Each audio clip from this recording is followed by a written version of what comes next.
Okay, just to follow up on what you just said, another part of that is being as a cop, you were very much in the community, and so now that I'm old enough to know what community policing is, I guess so to speak, you seem to be the embodiment of that back then, and so my question to you is, what do you think about the community policing now?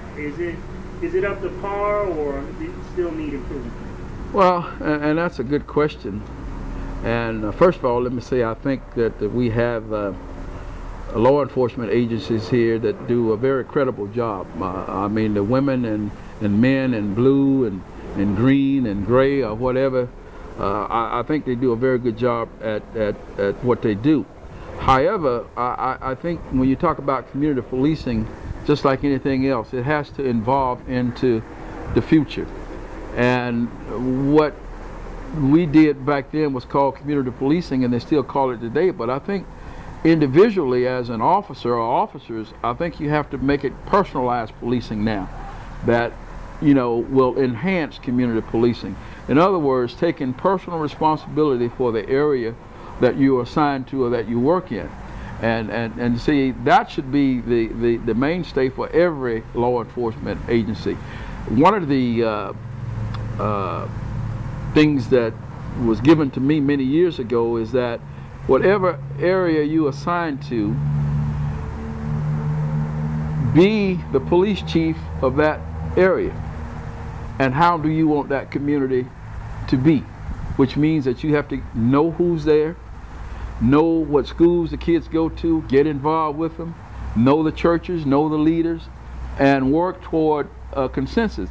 You know, not produce a police state, but have everybody involved. Be accountable, be responsible. Now, on the same token, when the police officer does that, the community has to be the same way. You know, a policeman should be a part of the community, not apart from it, and vice versa.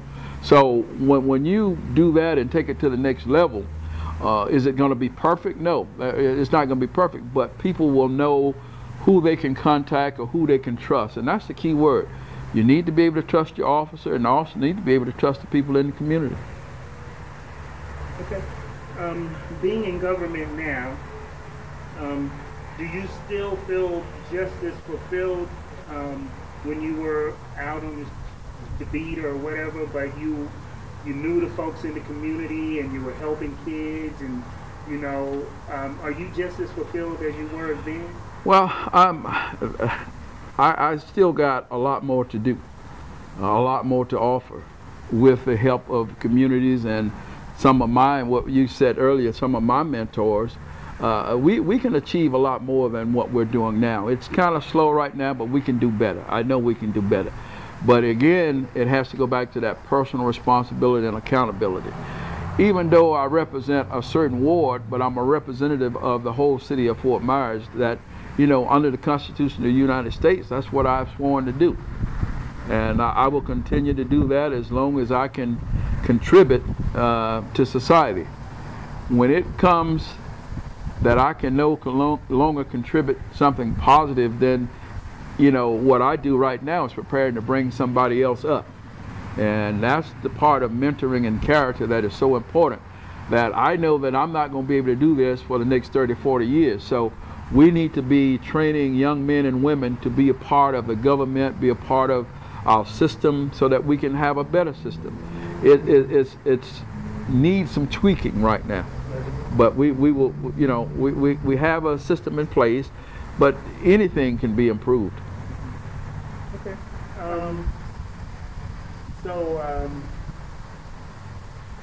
If somebody in the community, do they have a personal relationship with their councilman, or could they build that? I'm going to say, I don't know whether it's the word is a personal relationship, but they need to be able to know who their representatives are, whether, you know, whether it be me or anybody else, but you need to know how to contact them. And that's one of the most important things, and I think it's incumbent upon our other public officials to make it known what areas they represent and who to call when things are not going us right, so that we can be the mediator that we can get things, you know, done at an expedited time and eliminate some of the red tape. And the use of the word red tape and bureaucratic stuff that we go through sometimes, that other people go through, is that's where we come into play by trying to eliminate some of that. Okay. What type of issues can they contact their councilman for? Well, I would like to say anytime they have a question that they may need some assistance or understanding, is to call. There's no such thing as, well, I don't want to call because I don't want to sound stupid. Well, no. Call anytime. I mean, if we can't answer your question, we can certainly get back with you or find someone who can, but we got to remember that we are public servants now. We're public servants. And with that now, we're not perfect servants. We're not going to solve everybody's problem. But at least we need to be good listeners and to work with that person or persons or groups to come to some kind of mediation to solve the problem. That's the key thing, problem solving. We can do that together. Conditions need to be changed, but problems need to be solved. I like that. Sarge, now I think you chose a beautiful location in choosing Clemente Park. What made you suggest that? Well, I mean, we got it. We might as well use it. This is just the beginning. There's more to come. But it's out in the open. You can see there's, we got youth and people that have been out here. I mean, it's just a beautiful setting. And like I say, this is just the beginning. And this is going to expand into other areas. And this will start creating those jobs that we talked about to reduce that number of 30 to 40% in certain communities. But again, this is an opportunity for the city to provide something back to its taxpayers. Okay. Last but not least, is there any breaking news that you can break to CTV first? Good.